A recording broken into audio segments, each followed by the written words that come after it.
economic interest in that company. But would you own 100% of it? Rarely would we own 100% of any company because we're a small group and it's important to be somewhat diversified. So generally our ownership interest in our asset management business, for example, would be somewhere between 10 and 50%.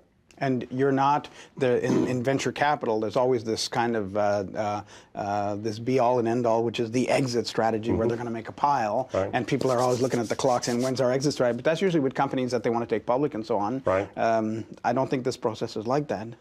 Well, there's always an exit component because companies inevitably need someone to be able to move on. It could be someone wants to retire. It could be an estate that needs to be settled. Companies rarely go on generation after generation with the same ownership. There's usually some transition.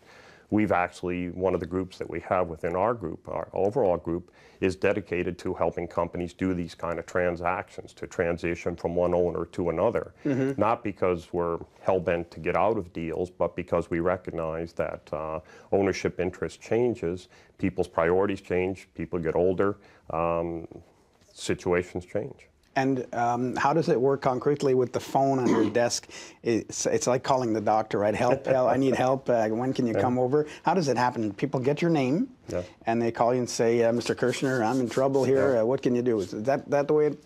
Yeah, I'll give you a quick example. So not too long ago, I had a phone call just as you described, and it was from a group with a company in California, but with operations in Australia and Europe and several other countries. Said that they had, their instincts were things were not going as well as they should. These are the investors in the company. So asked if we would first just go and take a look-see. So we literally got on a plane, went to London, spent 3 20-hour days assessing the core of the operations, came back, reported to those shareholders some 55 issues that we had identified that seemed to not be as good as we thought they should be. And from there, the process that I described earlier. We went in, built the plan, and restructured the company. And you seem to be the opposite. You earn your keep, and you earn that profit, that plus value. How do you feel, though, about these hedge funds? I got to ask you this. Parasitic hedge funds, we've seen, you know, they fool around with the paper. Couldn't care less about the company. As a matter of fact, if it goes down, they'll short it. Do you, since they are in a parallel business, do you feel some kind of, what's your feeling about them? Well, many years ago when I started in this business, I spent a lot of time contrasting what we do to what I would call financial engineering. That there are very smart people, very able to manipulate balance sheets, to play with inventory, to make companies look like they're better than they really are. Or there's their ability to use leverage to generate a higher return on assets. My approach and my orientation and our group's approach is really about fundamental value. What makes a good company good? How do you make it great? And how do you fix it when it's broken? It's not about how do you make it look better than it maybe is. And I remember reading, I think it was a biography of Benjamin Graham, who was that legendary investor at Columbia. Warren Buffett's teacher. That's right. And in the 20s, he would do that. He would go visit companies, and all of Wall Street would just laugh at him and say, what are you doing, wasting your time? Look at the numbers and do your money stuff, and that's it. And nowadays, though, it has become practically a truism. You can't get anything good done in business or in social entrepreneurship unless you're hands-on and really put your nose in it. Well, I think the reason I travel 270 to 300 days a year is the fact that I believe that very firmly, that I could just simply sit at my desk and answer the phone calls, as you suggest. But the reality is that I need to understand what the situation is. I have to rely on my instincts. I've spent a long time trying to sharpen my skills as an entrepreneur. So whether it's in a business setting or a social setting, I like to try to deploy them from the grassroots up.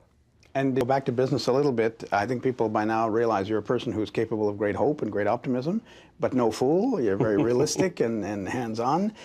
So get us out of this recession. What would you suggest? I mean, small and medium-sized companies are the motor of almost every economy. What would you suggest? Well, I think, as you say, that really we need to start to focus on what we would call small and medium enterprise, mid-market companies. It is the engine of the economy. It's where the most jobs are created, and the reality is it's where the great ideas are being born.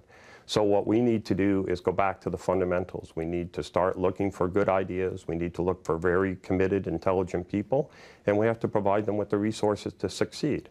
I like to think one of those resources is the Kirchner Private Capital Group, where we can provide those people with the been there, done that expertise that they need throughout the various stages of what they're doing, whether it's turning an idea into a business, buying another company, creating an exit for themselves. This is what we do, and it's designed to help build these companies good times and bad times. And you travel all over the world. You deal with companies from all over the world. Mr. Friedman in the New York Times keeps banging on this nail, saying the U.S., and you could include Canada in that, have had it easy for so long that we're not worried about innovation anymore. We're not worried about hard work. We somehow think it's all going to come our way. Meanwhile, these other countries, India and so on, are busy, busy, busy. Is that your impression? I think it's an oversimplification, but I think for sure we have been lured into a sense of, a false sense of security.